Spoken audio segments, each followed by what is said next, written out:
जिस तरह से सनातन धर्म अनादि है, उसी प्रकार से प्रयागराज की महिमा का कोई आदि अंत नहीं है। मान्यताओं के अनुसार उत्कृष्ट यज्ञ और दान दक्षिणा आदि से संपन्न स्थल देखकर भगवान विष्णु एवं भगवान शिव शंकर आदि देवताओं ने इस स्थल का नाम प्रयागराज रख दिया।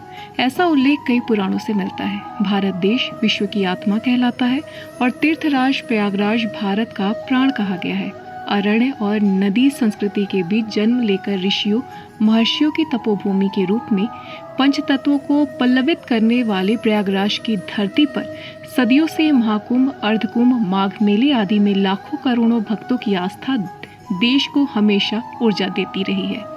यहाँ प्रत्येक 12 वर्ष उपरांत महाकुंभ, 6 वर्ष उपरांत अर्धकुंभ और प्रत्येक वर्ष माघ मेले का आयोजन होता है, जिसमें असंख्य श्रद्धालु बिना निमंत्रण के त्रिवेणी स्नान करने आते हैं। प्रयागराज की श्रेष्ठता के संबंध में यह भी कहा गया है कि जिस प्रकार ग्रहों में सूर्य और चंद्रमा श्रेष्ठ होते हैं, उसी तरह तीर्थों में प्रयागराज सर्वोत्तम तीर्थ है। स्कंद पुराण, अग्नि पुराण, शिव पुराण, ब्रह्म पुराण, वामन पुराण, मनुस्मृति, वाल्मीकि रामायण, महाभारत, रघुवंश महाकाव्य आदि में भी प्रयागराज की महत्ता का विस्तार से वर्णन किया गया है।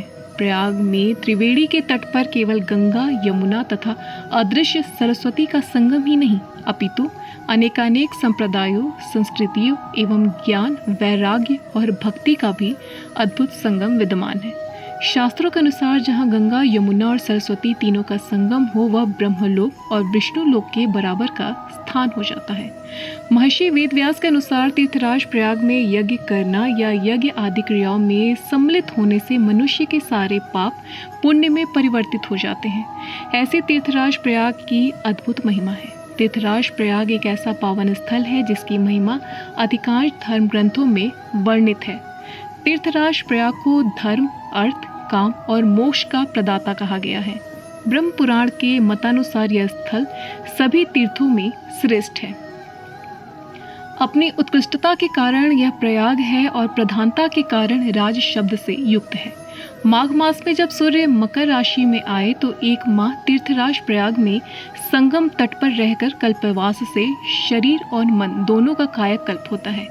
किसी भी प्रकार के पाप की मुक्ति के लिए जो यहाँ दान पुण्य सहित सच्चे मन से आराधना करता है और कम से कम 3 रात्रि निवास करता है, उसे पापों से मुक्ति मिलती है।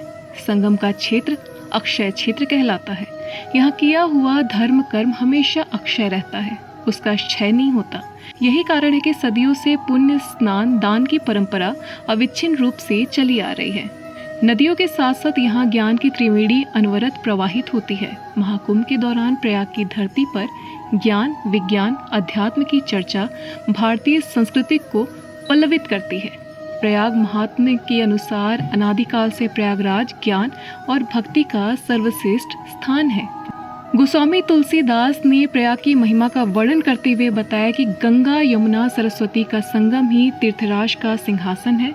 अक्षय वट वृक्ष उनका छत्र है। गंगा जी और यमुना जी की तरंगे चंवर हैं, जिन्हें देखकर ही दुख दरिद्रता का नाश हो जाता है।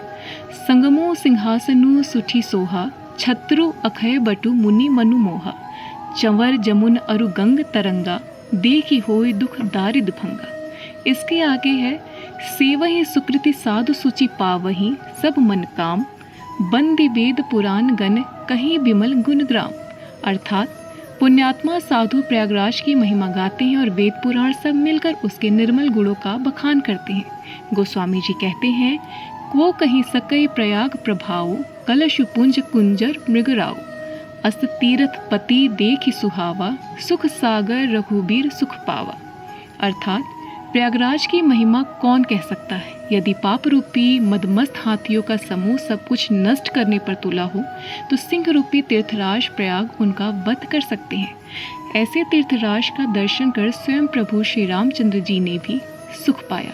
तीर्थराज प्रयाग के बारे में ये जानकारी आपको कैसी लगी, ये हमें कमेंट बॉक्स में ज़रूर बताएं। अगर आपको स्टोरी अच्छी लगी है तो इसे शेयर ज़रूर करें।